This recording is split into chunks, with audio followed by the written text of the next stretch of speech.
All right, ladies and gentlemen, gather round the campfire of absurdity. Because the United States has just unleashed a plot twist so wild it could only come from the fevered mind of a reality TV president. Brent Bozell III. Yes, that Brent Bozell, the guy who once looked at South Africa's apartheid system and thought, you know what? This segregation thing's got legs. Has been tapped by Donald Trump to be the new U.S. ambassador to South Africa. I know what you're thinking.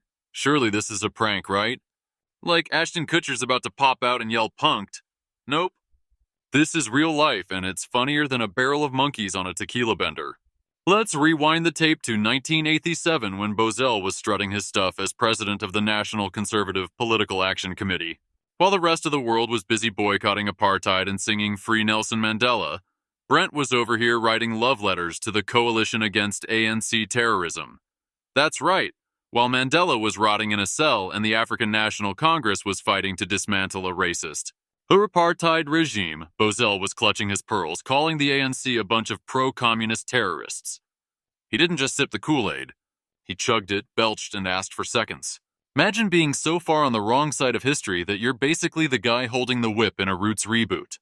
Fast forward to 2025, and Trump, never one to let a bad idea go unembraced, decides this is the guy to represent America in Pretoria.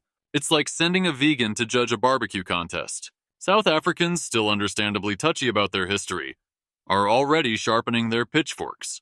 The Economic Freedom Fighters, EFF, a local political party, called Bozell's nomination a spit in the face of our hard-won democracy. And honestly, they're not wrong. It's more like a full-on loogie, hawked with the precision of a camel on a bad day. Picture this. Bozell lands in Johannesburg, steps off the plane in a safari hat and khakis, ready to fix South Africa like it's a Fox News segment gone off the rails.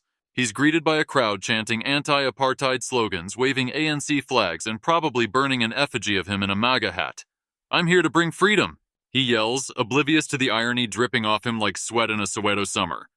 Within 24 hours, he's declared persona non grata and shipped back to Virginia faster than you can say diplomatic incident. But let's not kid ourselves, Bozell's not exactly a master of subtlety. This is the guy who founded the Media Research Center to fight liberal bias, which is conservative speak for anything that doesn't agree with me. He's spent decades railing against the fake news media. So appointing him ambassador is like putting a fox in charge of the hen house, except the hens are armed and have a 300-year grudge. Trump, in his infinite wisdom, praised Bozell on Truth Social, saying, "Brent has exposed fake news hypocrites for years. Perfect for South Africa. 'Cause nothing says diplomacy like a guy who thinks compromise is a four-letter word." And then there's the family angle. Bozell's son, Leo Brent Bozell IV, because apparently they're breeding conservatives like it's a royal dynasty, stormed the U.S. Capitol on January 6th, got 45 months in prison, and was later pardoned by Trump. So Brent's not just bringing baggage, he's got a whole Samsonite store trailing behind him. Imagine the dinner table conversations. "Pass the mashed potatoes, son, and tell me about smashing those windows for democracy."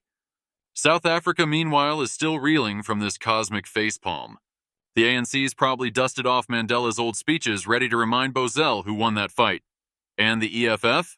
They're already plotting to make his tenure shorter than a TikTok video. Rumor has it they're planning a welcome party with a playlist of anti-apartheid anthems and a banner that reads, "Brent, go home. Love, history." So here we are, folks. Brent Bozell, apartheid's biggest fanboy, striding into a nation that fought tooth and nail to bury that past. It's not a diplomatic mission, it's a sitcom pilot gone horribly wrong. Grab your popcorn because this is going to be a train wreck so hilarious, even Trevor Noah couldn't make it up. Just don't tell Brent it's not a reality show. He might try to vote himself off the island. Don't forget to subscribe to Sufuria Nakikombi for more.